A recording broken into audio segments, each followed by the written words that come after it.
All right, here we go. Welcome into this edition of Chatterbox Bengals. My name is Stone Shields. Appreciate everybody hanging out with us here on a Wednesday morning. Cincinnati Bengals OTAs Day 1 officially in the books. And we've got some takeaways here on this podcast episode. Jamar Chase is back. There was some speculation. Would Jamar Chase be present for the start of OTAs or not? Obviously had missed some other Bengals practices leading up to this point, not mandatory stuff, of course. But he was present yesterday for Cincinnati. All the superstars were there. Joe Burrow, T. Higgins, Jamar Chase. He also met publicly with the media as well. We will break down some of those comments from Jamar Chase and some thoughts on that there as well. Erick All, a big storyline for Cincinnati Bengals OTAs Day 1. All, of course, amidst a big chunk of his rookie season. Believe he played in 9 games, went down with that knee injury, and then he had to get a second knee surgery, which caused him to miss the entirety of last offseason. No contact stuff for Erick All. Has a massive brace on his knee, but he is moving around out there on the practice field. Looks pretty good, to be completely honest with you. Had Zach Taylor talking, had some of the other coaches, certainly some of his teammates there as well. And if I had to pick the number one storyline from OTAs Day 1 in Cincinnati, it would probably be Erick All and the optimism surrounding All as he enters technically his 3rd year, but really his 2nd, and obviously he didn't even finish his first season as a rookie a couple of years ago. But we will talk Erick All here on this edition of Chatterbox Bengals. Also, Bryan Cook. Lots of people have been discussing Bryan Cook and what he has brought to this team here in the short term and what he can bring to this team in the long term there as well. Obviously won a couple of Super Bowls with the Kansas City Chiefs. That has Zach Taylor very, very excited. Certainly has Joe Burrow very excited there as well. And also DJ Turner, going with a number switch. Of course, wore number 20 throughout his career to this point in Cincinnati. He is going with number 0 this season. And Zach Taylor has not let defensive players wear single-digit numbers. He is pivoting off that this year. DJ Turner will wear 0, and Bryan Cook will wear number 6. But that is what is on tap here for this edition of Chatterbox Bengals. A quick episode after OTAs Day 1. We'll have some more takeaways on the rest of OTAs and some of the Zach Taylor comments at his press conference going forward throughout the duration of this week. And a reminder, Chatterbox Bengals will have a podcast 365 days out of the year. We have you covered here at Chatterbox Bengals, a podcast each and every day. Myself, Reed Mouse, Greg Sandlin, Mike Hart, and others got you covered right here at the channel. So help us out, subscribe to Chatterbox Sports, the YouTube page, on our way to 24,000 subscribers here at Chatterbox. Find the podcast, leave us a 5-star review. And it's not just Bengals. We got Chatterbox Reds here, of course, with Nick Kirby, Trace Fowler. They were live last night at Smoke Justice. The Reds are losing once again as we're recording this to the Kansas City Royals. Hopefully they can come back, and by the time you watch and listen to this, maybe they will have a come-from-behind victory. But we got you covered. Chatterbox Reds, Chatterbox Bengals, and, of course, my show, The Stone Shield Show, live on Chatterbox Sports. Weekdays, 11 to noon. We are out of town this week. No more full editions of my show. We will be back on Monday, but still got you covered with some Chatterbox Bengals podcasts and YouTube videos there as well. So help us out. Subscribe to the channel. Leave us a 5-star review on those podcast feeds there as well. Before we dive in, we do need to give a shout out to some of our sponsors here at Chatterbox Bengals. I want to give a shout out to our good friends at QC Kinetix. If you need pain or shoulder pain, slowing down your performance, whether it be on the golf course, the pickleball court, or even in the gym, talk to the care team at QC Kinetix Cincinnati about regenerative medicine options. Learn more at QCKinetix.com or call 513-655-3356. Team over there is absolutely incredible. They have a team and a location right across from Lakota East High School in Liberty Township. The folks at QC Kinetix bring a different approach when it comes to regenerative medicine. You don't have to be an athlete. If you're just a weekend warrior here in Cincinnati dealing with back pain or trying to get ready for golf season, they can help. Check out the team at QC Kinetix and see what they're all about.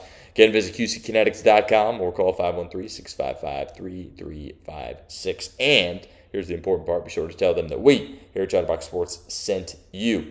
Today's show is also made possible by 78 Cigars. Cincinnati legend Anthony Munoz has a new venture. We're fired up to partner with it here at the Stone Shield Show and Chatterbox Bengals, introducing 78 Cigars, a premium cigar line from the Hall of Famer himself. If you love great cigars in Cincinnati football history, this is the perfect combination. You can grab 78 Cigars right now, both Montgomery Inn locations and over at Creekside Cigar Company, or check them out online. Just head to anthonymunoz.com 78cigars.com. Click on the 78 Cigars page to learn more and order today.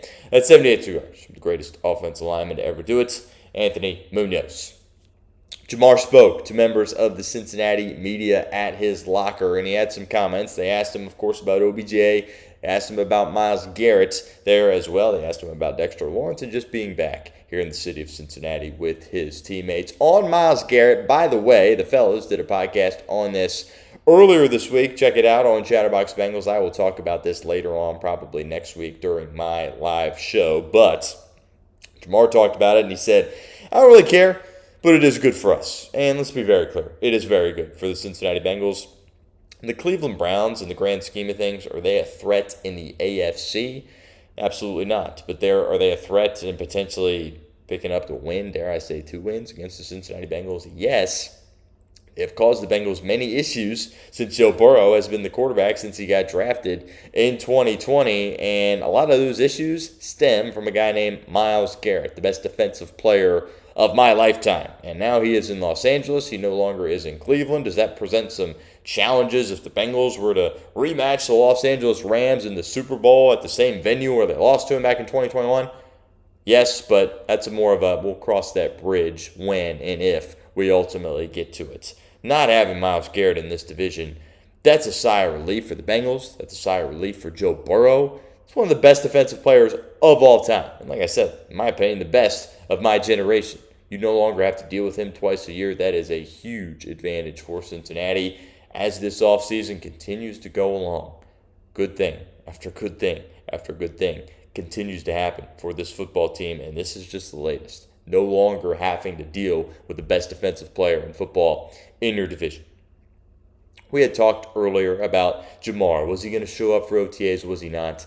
Jamar Chase is not a selfish guy. In a lot of ways, he's an all-ball type of guy, and he cares about winning. He cares about his legacy there as well. The last thing he wants to do when this organization is paying him over $150 million is rub him the wrong way and say, hey, you know what, I'll just see you at training camp. He's not going to do that, right? He was doing his thing this offseason, practicing, training on his own. But when it came time for OTAs day one, and he said, hey, Joe, you going to be there? And Nine was like, yeah, I'm going to be there. Hey, T, you going to be there? Yeah, I'm going to be there. Hey, Dexter Lawrence, you going to be there? Yeah, I'm going to be there. Hey, Bryan Cook, you going to be there? Yeah, I'm going to be there. Jamar Chase understands that, you know what, I technically don't need to be here for this, but we're trying to win a Super Bowl, something that we haven't done here in this town. I'm one of the best players on this team. I'm the best player in the league at my position. I probably should be here. And credit to Jamar for showing up, putting in the work. Boy, it was good to see him just running around those clips. Practice field, just seeing 1, 5, and 9 operate. I get its routes on air. I get it 7-on-7. I get the pads aren't exactly popping this time of the year, the beginning of June. But seeing those guys out there with helmets, running some routes, catching some passes from Joe Burrow really, really gets you excited. Incredible to see Jamar back. I tip my hat to him. No reason to, I need a couple extra weeks on my own before I show up. Nah, it's OTAs. Day one, beginning of June, everyone else is here. There is a mission. You're not coming off a Super Bowl championship, coming off a couple of seasons where you're missing the playoffs. Good to see Jamar back out there with the crew. OTAs, day one. Would expect him to continue to be here throughout that. Obviously, mandatory minicamp and training camp as well. The biggest takeaway is I read different articles posted to different sites. I see different social media clippings. I see press conference clips. Erick All kind of took day one of OTAs, in my opinion. He said the knee feels completely stable, and Zach Taylor, of course, had a legendary quote describing Erick All and was like, what did he say? If there was a picture of physicality in the dictionary, it would be a picture of Erick All's face with him ready to run through somebody and take their soul. It's not verbatim what Zach said, but that's basically what he said. And that competitive fire, that tenacity, that burns deep within Erick All, and that is no secret to Bengals fans, certainly no secret to college football fans as well. But, we talk about this league being a what have you done for me lately type of league, and guys get hurt and you just kind of move on, right? I feel like that's something that's been fascinating, watching Joe Burrow obviously get hurt a couple of times, or as a fan you see it happen. It feels like the sky's falling. It feels like, oh my God, how are they even going to play professional football this week? Joe Burrow is hurt. They don't stop for nothing. The league keeps going.